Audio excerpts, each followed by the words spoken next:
everybody. Thank you very much. Your voice is not high enough. Would you please make Yes, your of course. microphone louder? Better now? No, unfortunately not.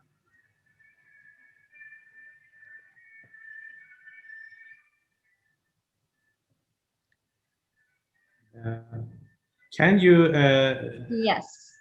can you see my screen? Yes, we can see that, and your voice is much better now. I'm back. Can you hear me? Yes, now we can hear you, Professor Khami. Okay. But I will ask my question later at the end of the session. Anytime Okay. you will let me, I will ask my question. Okay, thank you. Hello.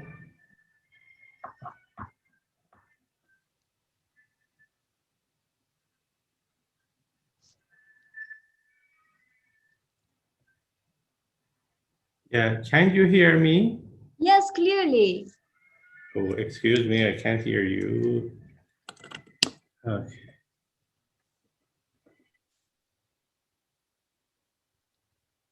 Hi. Would you please talk a little bit? Okay. Is it better now? Yes, but you had to keep the microphone in front of your mouth in order to hear your voice. Okay, okay. During talking. And as much as possible, please talk louder in order we can hear you. Okay, of course. And can you see my screen? Yes, we can. Good. So with your permission, I will continue. Please, but please speak louder because it is a little bit difficult to hear you properly. Okay. Hey, 1, 2, 3. Yes, I can hear it 1, 2, 3, but it's not the voice is not It's loud not enough. high enough. Okay. So we might sleep with this level of tone of sound. Okay. Maybe, Dr. Shamsi, maybe you should put your, your volume on a higher level in your control panel. My speaker is at the highest level. Uh-huh. The microphone, I think, should be the highest, I think. Okay. I try to speak louder. Okay.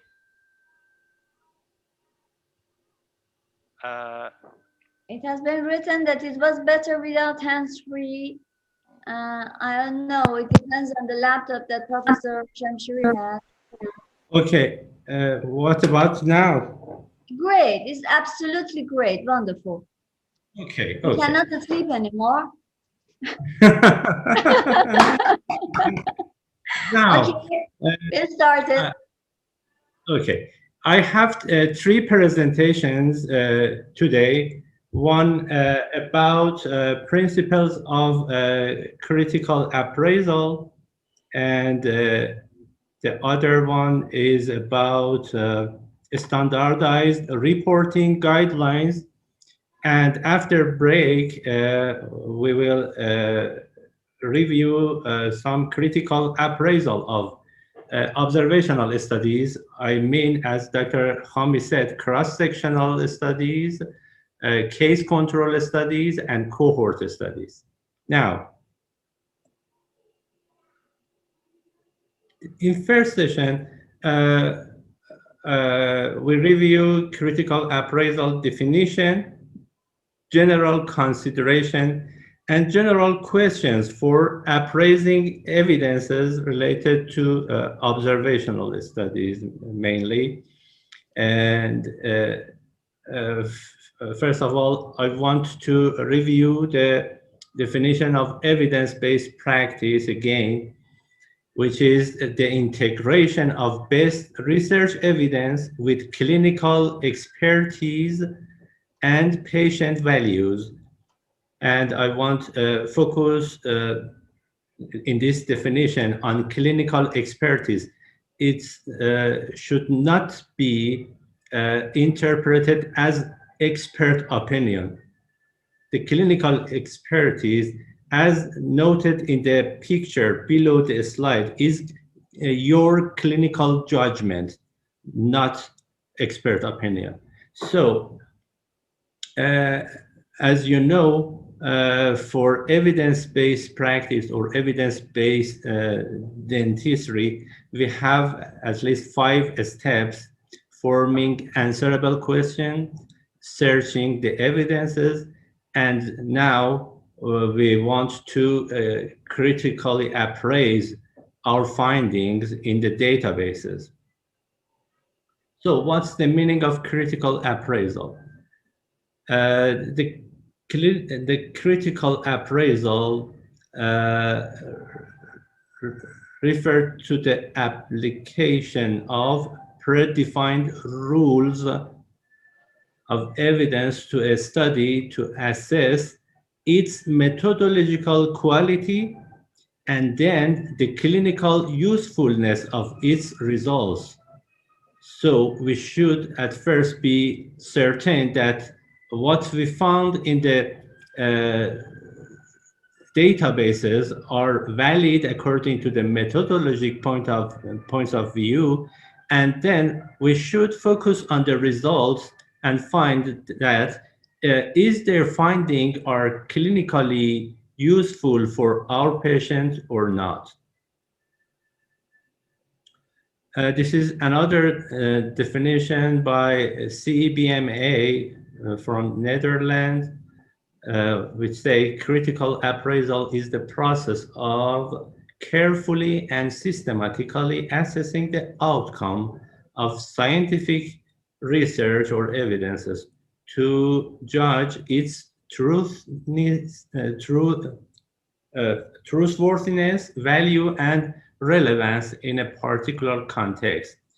And critical appraisal looks at the way a study is conducted and examines factors such as internal validity, which is points to the how we, for example, enrolled patients in our studies, and how we are define certain criteria to measure study variables, those independent variables and dependent variables, and other factors related to generalizability, which shows us that the study results, is it pertinent to our patient or not?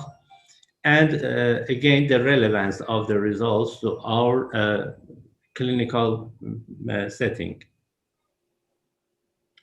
So as some textbooks and sources noted, this step, I mean the third step in evidence-based dentistry, is the most technical step in the process of evidence-based practice.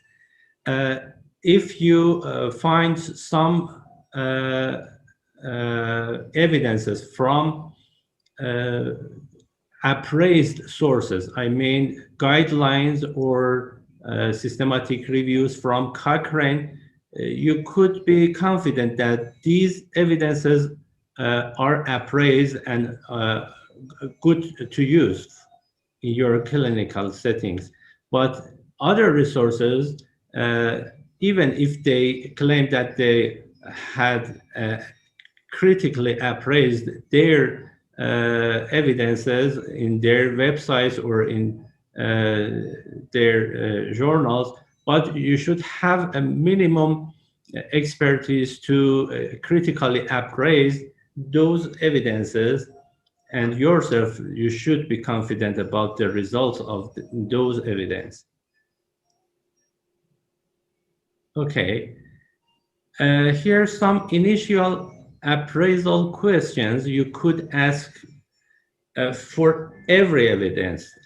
I mean, observational studies, guidelines, systematic reviews, randomized control trials, and so on.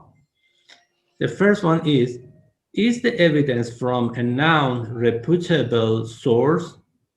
As I mentioned, if you get your answer from a national guideline, so it's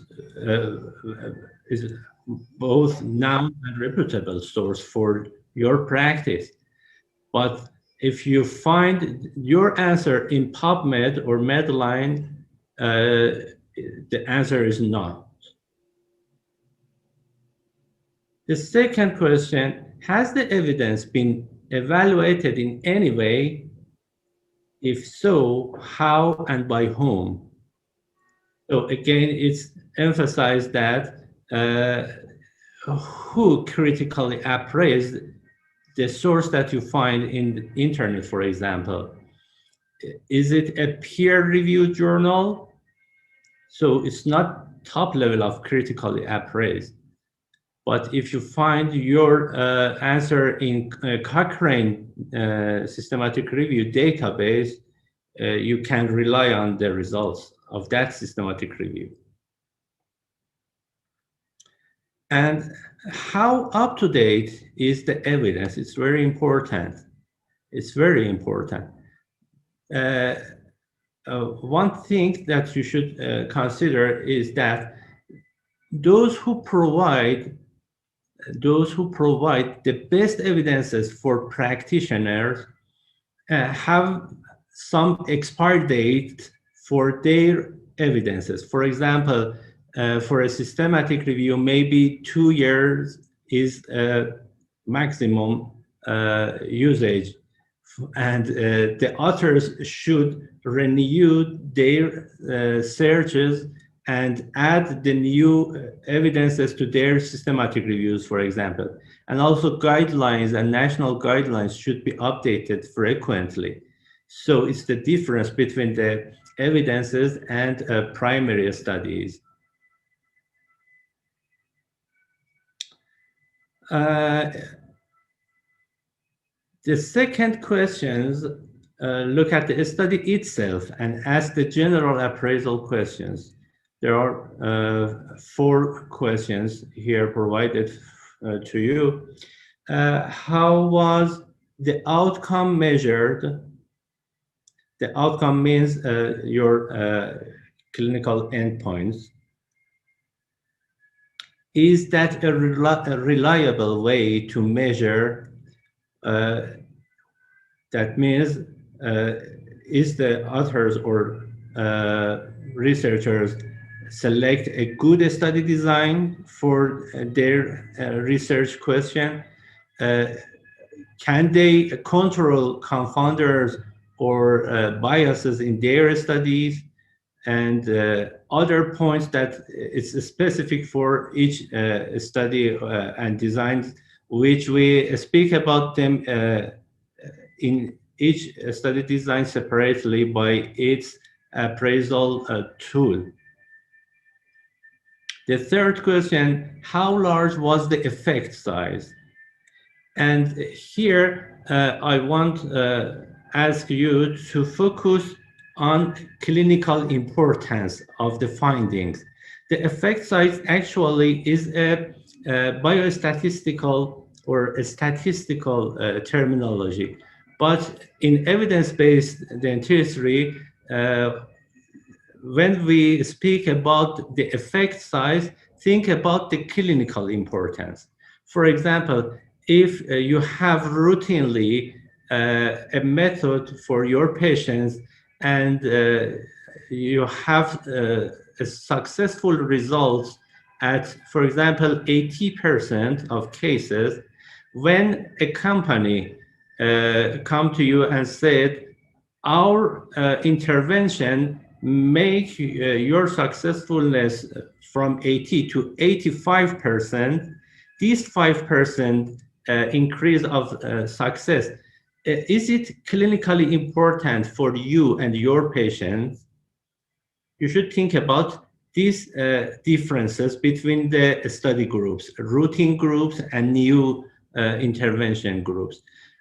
Maybe 5% in some cases be important. For example, when you speak about the survival rate of the cancer patients, but for other minor diseases, maybe 5% actually is ignorable. And the last question in this slide is that what implications does the study have for your practice? Is it relevant to you or not? Maybe some answers to the question be classified for specialties, and in general practicing it's not sufficient or appropriate. So those evidences for hospital should be practiced in hospital, not in the office. And those evidences for the office may be not appropriate for the hospital or clinics. So a question, which one is related to the effect size of a study result? Send one if you think it's clinical importance, and send two if you think it's statistical significance.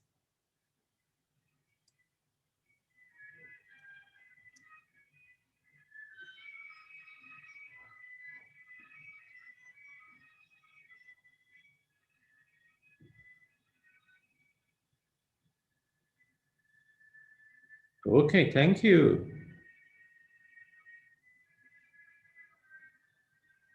Very good. So as I mentioned, it's related to clinical importance. Thank you again for all of you. Okay. Now, I want to show you a brief on how to read a paper or the evidence. If you look at the appraised article and you found it methodologically sound, then look at the results for clinical importance. If it is important, so go ahead. But if you find it's not clinically important, take it away. If it is important clinically, now you should look at the statistical findings, I mean p-values.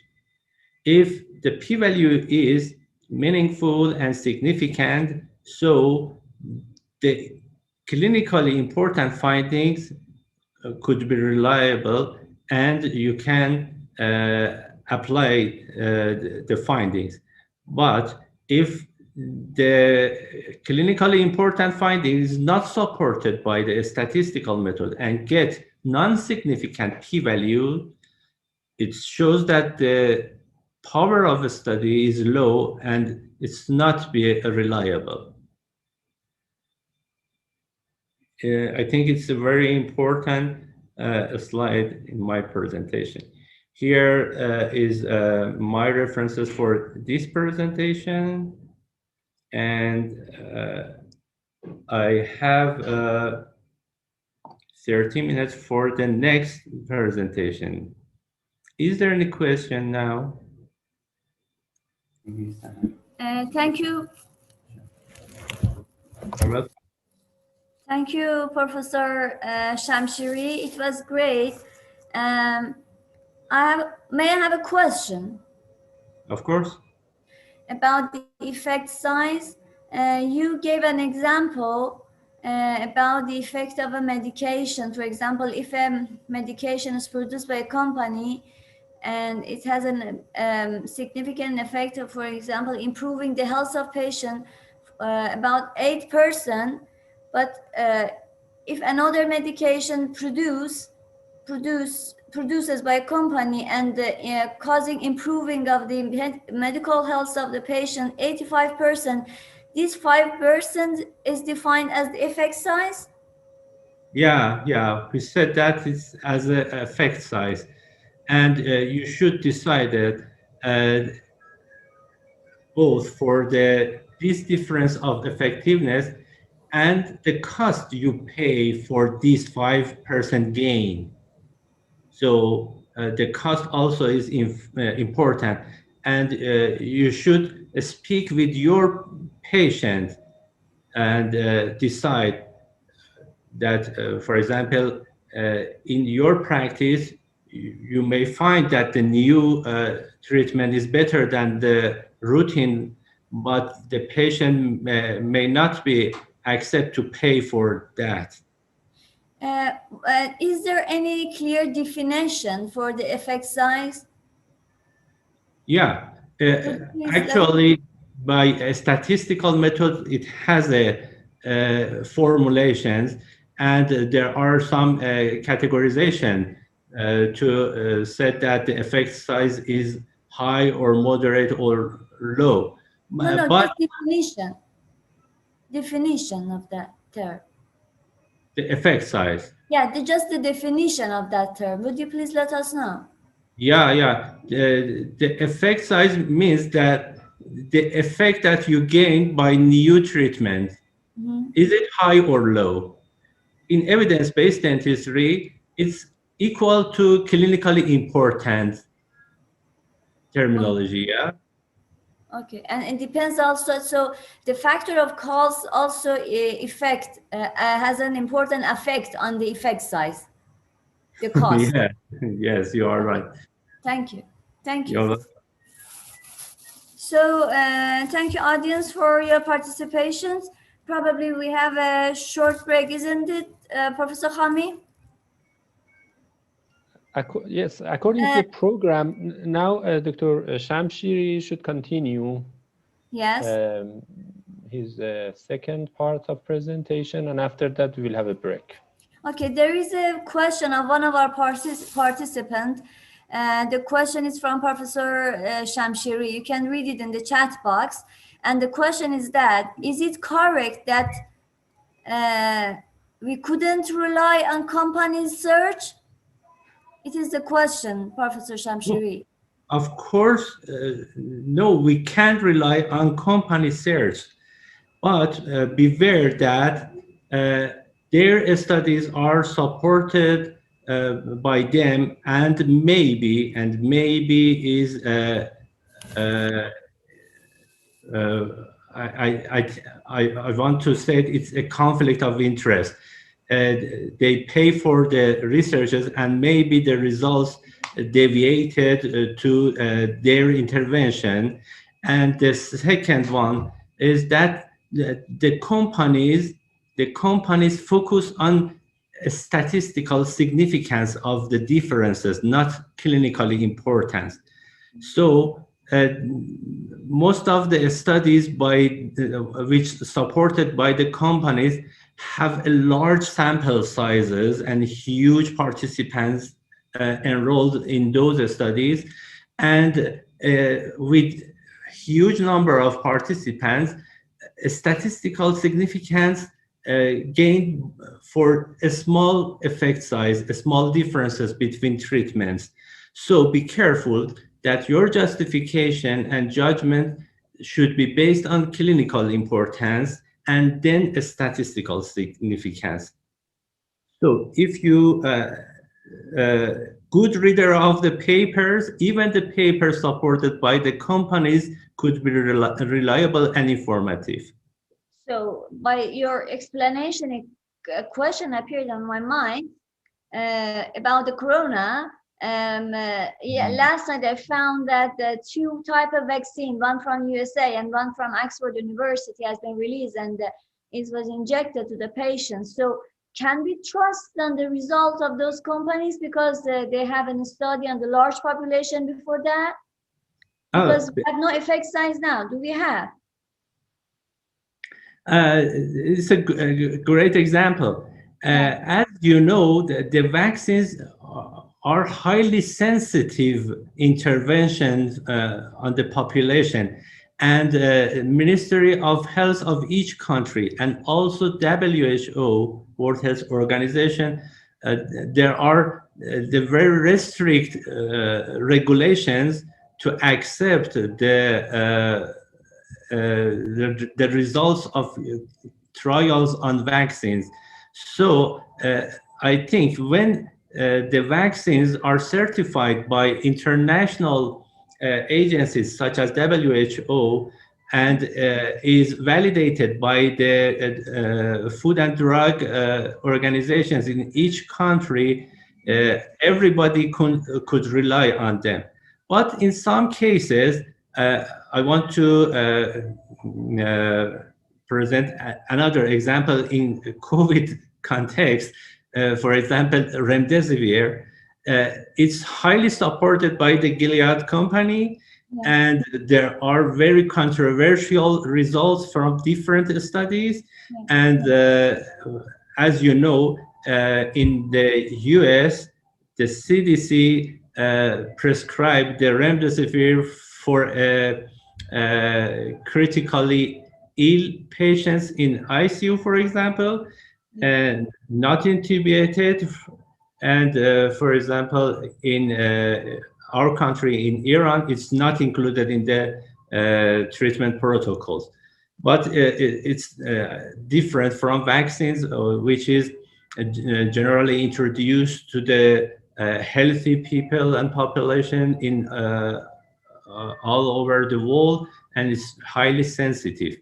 So we can rely on vaccine certifications. So we should trust on them. Thank you, Dr. Shamshiri. There is a question from Dr. Mustafavi that has been written. And do you want me to read it for you?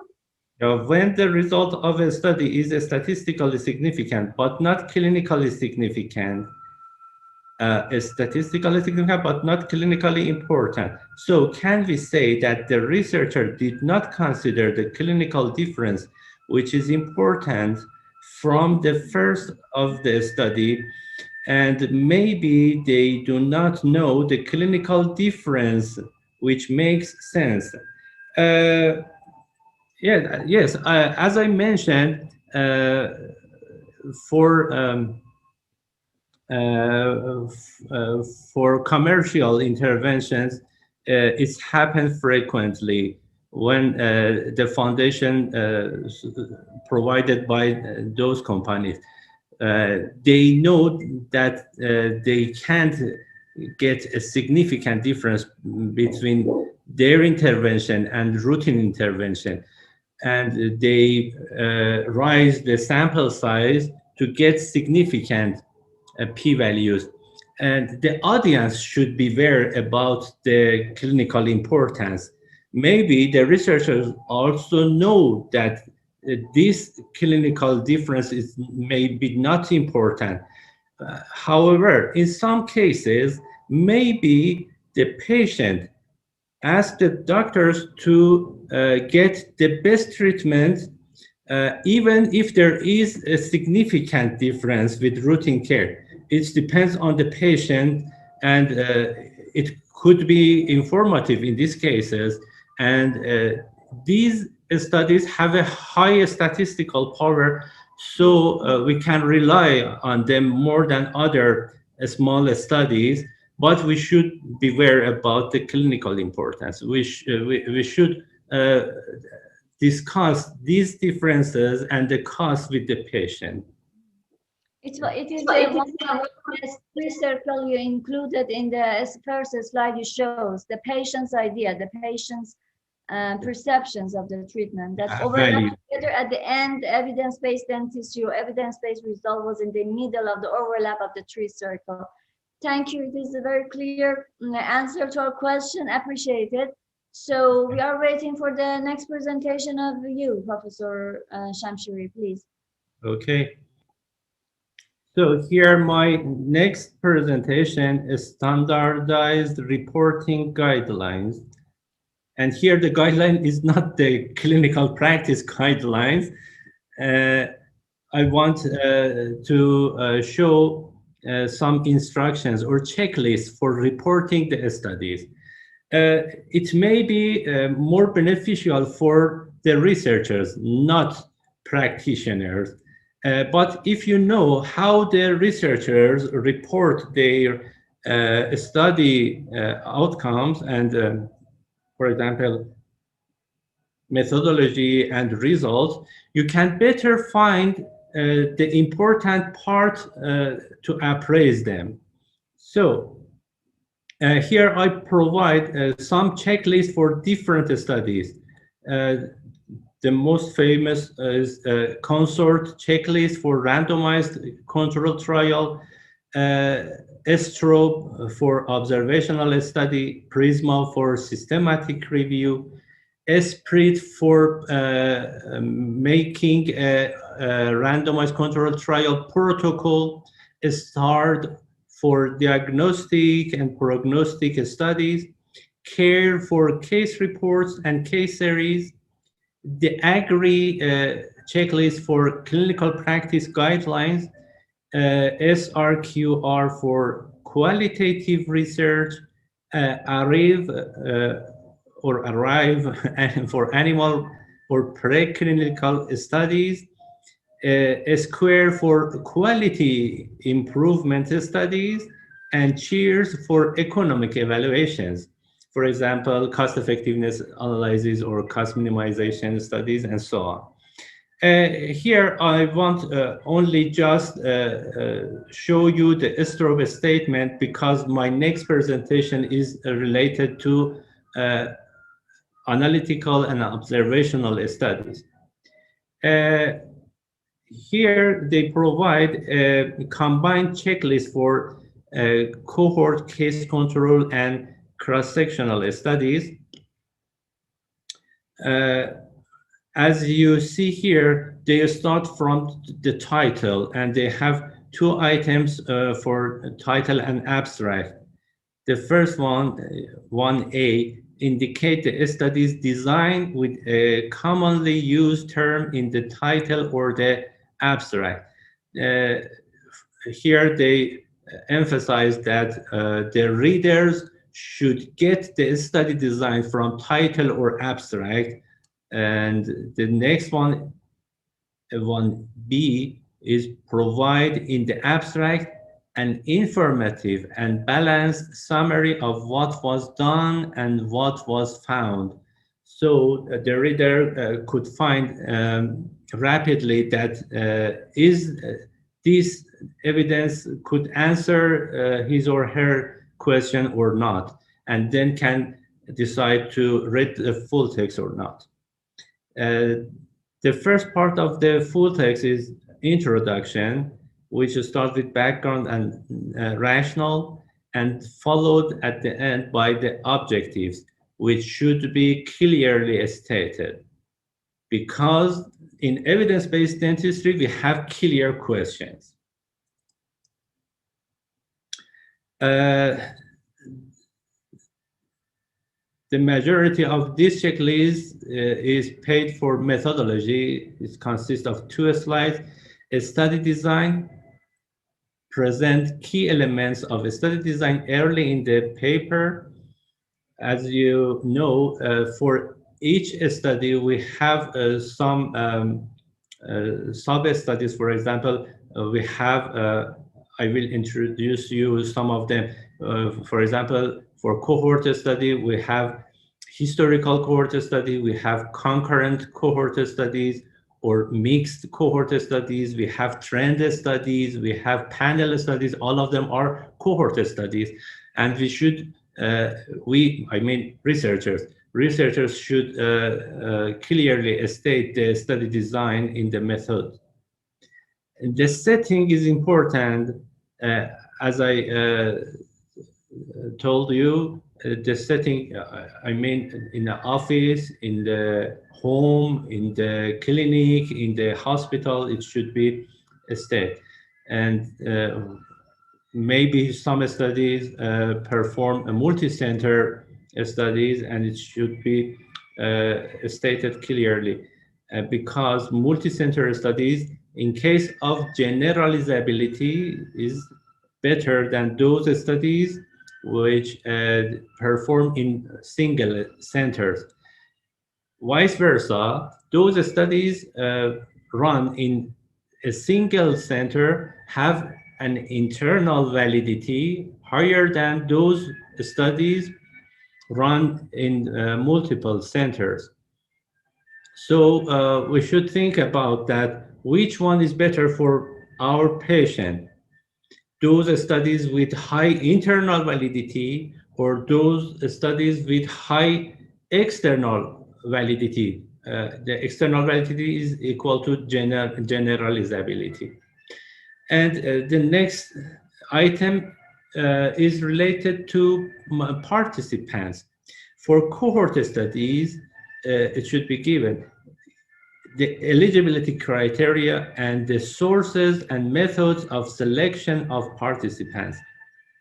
And the follow-up method should be described. I will tell you that the follow-up is very important for cohort studies. For case control studies, again, eligibility criteria should be provided, and also the sources and methods of case ascertainment and control selection. The control selection for case control study is very important. And given the rationale for the choice of cases and controls.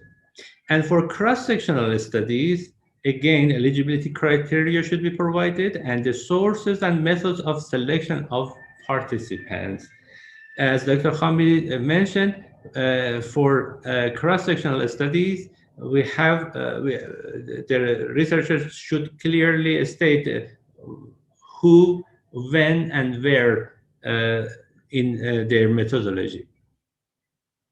Because when you repeat the cross-sectional study in different locations and different population in different times, you get different results. Okay.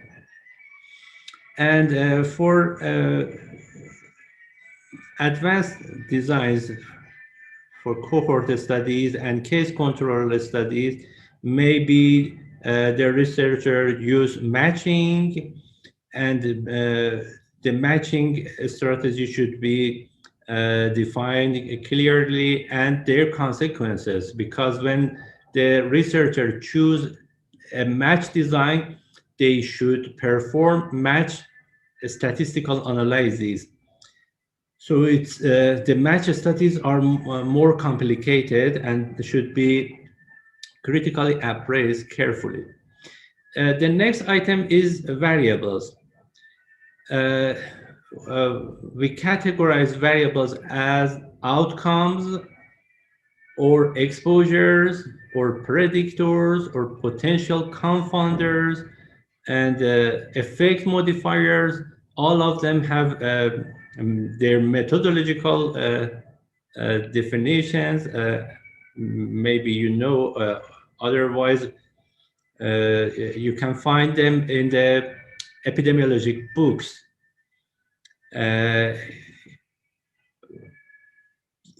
For outcomes, which is mainly the diseases, should be clearly define the criteria for diagnosis of the outcome, and they should provide them objectively in the study. The eighth item is data sources and measurements. For each variable of interest, the researcher should give sources of data and details of methods of assessment or measurement.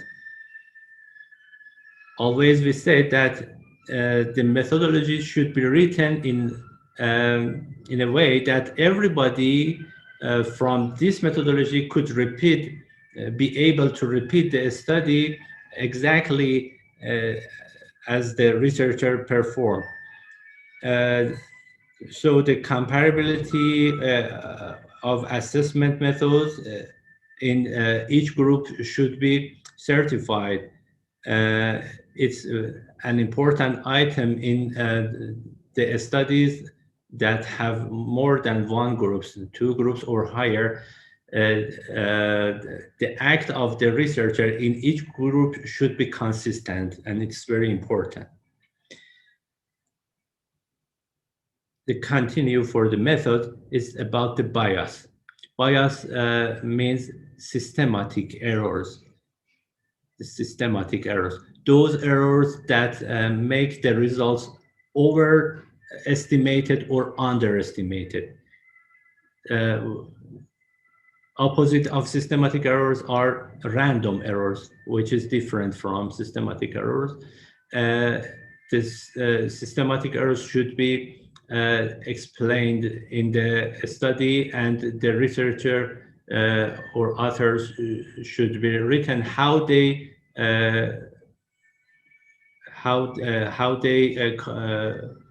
correct or eliminate the systematic errors from the study. We have two main categories of systematic errors, one for selection bias and one for measurement bias. For selection bias, we should be certified that the participants in the study are representative from the population. I mean, for example, if the population smokes in 20%, in our sample, it should be 20%. Or if in the population, they become sick in 5%, our study population in a cohort should be end with 5% diseases. Then we can be confident that our sample is representative and there is no selection bias. In other category, I mean measurement bias or information bias, we should use a calibrated methods. We should use similar methods in both study groups with known sensitivity and specificity. If it is important, for example, in those studies with different observers, for example, in surveys, that it was one of the questions of the participants, a cross-sectional survey, most of them are held in a total population, in a city, for example, or it's a national survey, and it's obviously not possible to perform by a few observers or interviewers. So we should have some calibrations or some training courses for the observers or interviewers to assess and measure and ask the questions in a similar manner all over the study. And for long-term studies, these courses should be repeated frequently, for example, each month if needed. The 10th item is about a study size or sample size. The study size, it's targeted the random error. The study size, if it is adequate, it's enough, we could rely on random error. But for small size studies, the random error is high and the statistical power is low. About the quantitative variables, as 11th item, explain how quantitative variables were handled in the analysis. If applicable, describe which groupings were chosen and why.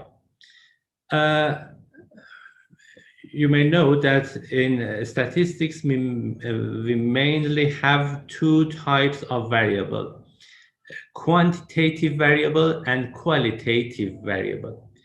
Quantitative variables are those variables for example, we count them. For example, the number of decayed teeth, or DMFT, or age, or weight. In other hand, we have qualitative or categorical variables, such as gender, male or female, such as, for example, age groups. For example, preschool age, or then after, or childhood, adolescent, young and old, for example. These types of data. In studies, we preferred to gather data in quantitative manner. So if we have, for example, two options, for example, measuring pain in a numeric scale from 0 to 10, or we can ask the pain as yes or no, it's better to measure the pain in a numeric way. But we can deal with this one in the statistical session. We can change the numbers to the categories, and it should be described here. In the last session of the method is a statistical method, and it may be sophisticated for some of our participants, but here, as a general rule, the study question is defined in the introduction. The method of measurement of the variables are provided in the method section. Now, in the statistical methods, the researcher should mention the study hypothesis. The study hypothesis. And for each study hypothesis, they should provide an appropriate statistical method with its details. And the details are related to the experts who knows the biostatistics, but in general, the audience who wants themselves to critically appraise the evidence, they should know which variables should be handled with which statistical method. And for experts who deal with a few variables in their clinical practice, they can get the appropriate statistical methods when they read frequently the articles in their expertise and in their fields. So the experts could differentiate between correct and incorrect statistical methods without expertise in biostatistics, I mean. And the next one is about the results. Mainly, the first section of the result should be focused on the description of the participants in the study, and then it should be go through a statistical analysis, and should be end with some detailed or a subgroup analysis.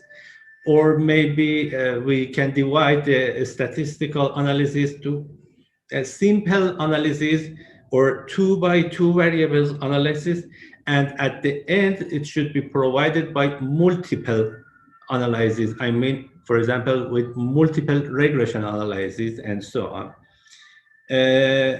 I want to go through this section, and the next one is the discussion, which is very important for not methodologists, but for you, for practitioners, because the scientist or the researcher, after providing you their study results in discussion, they try to emphasize on the associations between the variables, and they want to say that these associations are causation. Because if the association change to causation, you can change your practice, and you can be hopeful to get the results from this intervention. Because the association itself is not important and could not affect your practice. the associations should be close to causation, and it's very important. So in the discussion, the authors try to make a link between association to causation. For example, by providing similar studies, and they point the consistency of the results. They want, for example, to show the dose effect relationship between the, for example, dosage of the drug and the cure rate in the patients. Maybe they provide some biologic mechanism to show that the effect of the intervention through the known mechanism lead to the cure, and so on. So the discussion is very important to you. And here they should provide the limitation and their strengths. And if they mention clearly, you may better rely on the results here. And the last one is the foundation or conflict of interest, which is asked, for example, here, is the budget of the studies funded by a company or no, or something else? It's the meaning of the providing foundation is not that you put aside those studies from companies, but you should think that in some cases, when you read the results and the discussion, you should be very careful that maybe this support affect the final decision of the article. It should be your concern, and it's not the meaning that is a bad point in the article. And now my question here is, do you want a break?